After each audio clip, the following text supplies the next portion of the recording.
Hello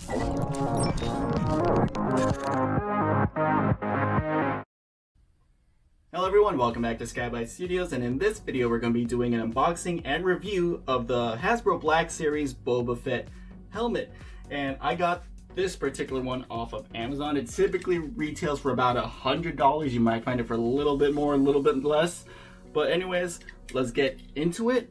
I can already tell if you guys are like the type of collectors who are going to keep your merchandise in the box. I'm not so sure Amazon might be the best option for that, because judging by this, I could tell that it's just the helmet box right there. As you can see, it looks pretty cool though. But yeah, there's no additional padding or anything. There's none of those like filled up plastic bags of air to protect it, so the box might come damaged or at least imperfect. But from what I can see here, my particular one came in pretty good condition. And there you can see already what it looks like. This is going to be the top of the box. You can see the side profile here of the Boba Fett helmet, and then Star Wars Black Series. And on the front of the box, which is right here, you can see there's a product image of it with the Star Wars logo there. And it does, let me see, it does take one AAA battery, which is not included. And already I could tell this is going to be a lot smaller than the Darth Vader Black Series helmet that I got, which I have off to the side here. I'll be doing a comparison. But yeah, well, like I said, we'll get to that in a bit. There's the side of the box right there, just another image of Boba Fett. And then on to the back right here, you have more product images. It shows you what it's going to look like inside of the helmet, which actually looks pretty cool, along with the LED features right there. And just another side profile of him. All right, now let's get to the unboxing of the actual helmet itself. And it does look like it's just held by 4 pieces of tape at the top right here. And let's take a look. All right, here we have, forgive me, the name escapes me right now. Is the side piece, or that little antenna that he has that folds over his right eye. I think it's a viewfinder. I don't know if I'm getting that name wrong. Let me know in the comments what this is actually called. I'll probably read the instructions to tell me what it is, but here it is. It's just wrapped in plastic and comes as a separate piece. So that is what that looks like, and this is where the electronic function is going to be. All right, we'll leave that off to the side and go into the helmet right here. There's no styrofoam or like any padding on top to protect the helmet, other than that section of cardboard, but there is some at the bottom here. And yeah, it's pretty much it in terms of the box. And there you get the helmet. It's going to be wrapped along with the instructions in plastic. So there you get a little warning sheet.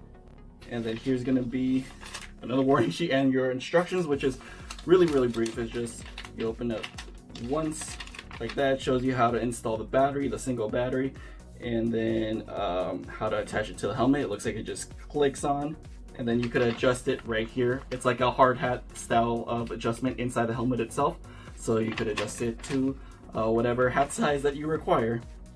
But anyways, let's get this open, which I'm really excited. And there you go. There is the Black Series Boba Fett helmet from Hasbro. Alright everyone, so here's the helmet fully assembled with the battery installed. And I did have to install the battery off screen because it was kind of difficult, especially not knowing how this battery cover piece was supposed to come off, because the instructions weren't clear on how you're supposed to take it off. I didn't know if you had to slide it down or slide it up or just yank it out. It turns out you do have to yank it out. It's held in by 2 tabs here on either side where my fingers are pointing. And you just, I ended up just taking a screwdriver and putting it under the silver piece and just kind of crowbarring it out, which was kind of scary because I thought I was going to break the tabs. But just so you guys know, you do have to pull it out, and then that's how you install the battery. And then after that, I installed the antenna piece, and you get the electronic feature, which is you just press this button right here, and the antenna should drop, just like so. And then you see the blinking LED on this side of the HUD, and on the inside here you can see that there is a light up feature, and it only works when it's completely down. Like as you can see, if I lift it up, the light automatically turns off, so it only works if that's completely facing forward. And to just reset the antenna, you just manually bring it up like that. And also something I wanted to show you guys, this actually slides off if you want to see right through that HUD display, which is actually pretty cool. Now let's take a look at the details of the helmet. As you can see, it's really well painted. I'm glad that these battle damage marks are not stickers, so they're not going to peel off or anything. As you can see, I'm just like rubbing my nail and my fingers on it. That's actually painted on, which is really cool because it's actually pretty darn accurate. As far as I know, the only kind of inaccurate part of this helmet is that the visors here are slightly wider lengthwise, and I think that's to accommodate being able to see a lot better, because in the actual movie they're slightly, like maybe just a few millimeters thinner here on the visor. But anyways, it looks really great. You can see, we're gonna take a look around the helmet. That's the side of it. You can see all that nice detailing with, continues throughout, and you even have the detailing here in the back with the gaps here or the vents. And then you continue with the battle scars or the battle scuffs around the helmet. There you can see it's the side with the antenna. And actually, it's really well detailed inside the helmet, as you can see. And even these soft rubber parts, they actually touch the back of my head when I wear it. So it actually gives you that little bit extra piece of comfort. And you can see just a close-up of all the detail that's in there. I don't know how well you guys can see that with the lighting. And while we're taking a look inside the helmet, I'll put it over the camera so you guys can get a rough estimate or rough idea of how it looks like when you're wearing it. And there you can see what it looks like, how much your field of vision is.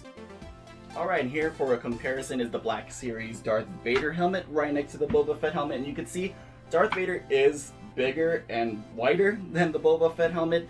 And they both have electronics, and they both have the same price point, which is about $100. But I feel like the electronics on this one are slightly weaker compared to the Darth Vader one, because you do have sounds with this one. You don't have lights with this one. This one has the lights, as you can see with the antenna, but this one actually has like the breathing effects. And that's pretty much the Darth Vader breathing effect that you get with this helmet, as well as the sound it makes when you kind of take the helmet apart. And that's also something I wanted to mention. For the most part with the Black Series helmets, in terms of Star Wars, you had to assemble the helmet. This came in 3 parts, which is the top part, you got the mask and the neck piece. And then same thing with the Kylo Ren, that one came in 2 separate parts, the back and front of the head. Even the Stormtrooper helmet from Black Series, you had to assemble. This one, not so much. It's just the antenna you slap on, and there it is. It's pretty much almost ready to go right out of the box if you don't include the battery. But there you go, you can see it, how they look next to each other, and they are going to be next to each other on my shelf. Alright, this is what the helmet looks like when it's put on someone else's head, and I actually see pretty darn well in this. I thought I'd be limited looking up and down because of how narrow the visor is. I actually see a lot through the center of this visor, and I might have to cross my eyes a little bit, but I actually see pretty darn well. I definitely see side to side really well. And in terms of like how secure it is, it wobbles a little bit if you move like this, but you could just adjust that hard hat piece inside. I can move to the side pretty darn well and look up and down. And yeah, and in terms of the smell of the helmet, because that's one of the first things I noticed, does smell like plastic and rubber. I think more so than the Darth Vader Black Series helmet, but that just might be because it's a brand new helmet and the smell will wear off eventually. And in terms of if you wear glasses, I think you might be able to wear your glasses underneath the helmet, because I do have a considerable amount of gap in between the visor and my eyes themselves, because I personally don't wear glasses, but I would imagine maybe a thin pair of glasses might be able to fit into this if you want to do that. And the helmet itself is actually pretty comfortable. I'm gonna drop the antenna here. It doesn't actually line up with my right eye. My eye is like right here, and this is way off to the side, but it's still pretty cool to use. So my overall thoughts on this helmet is I absolutely love it. It's so movie accurate, and I actually think that $100 price point that this typically goes for right now is a steal, because there are other companies out there that produce these helmets, such as EFX. They produce these movie accurate Boba Fett helmets. and they look just as good, but that one will cost you maybe $300 or $400 I've seen. This one, like I said, it's only about $100, and I don't remember if the other one has the electronic features, but this one does. It's not the best electronic feature on the Black Series helmet. I still think Darth Vader has the best one, but it's still a nice treat to have, and definitely adds a little bit of play value, even though this is really more of a collector's item for adults. But that's pretty much it. I recommend this helmet. If you could get it for less than $100, I say definitely go for it, because if $100 is a steal, I think less than that's going to be a lot better. But that's pretty much it for this review and unboxing of the Black Series Star Wars Boba Fett helmet. Let me know what you guys think of it in the comment section below. If you have a question about this helmet, hopefully I'll get back to it and help you answer it. Or if someone else sees in the comment section, hopefully they can help you guys out. And remember to leave a like and subscribe for future content from Skybyte Studios on YouTube. Thanks for watching. See you guys later.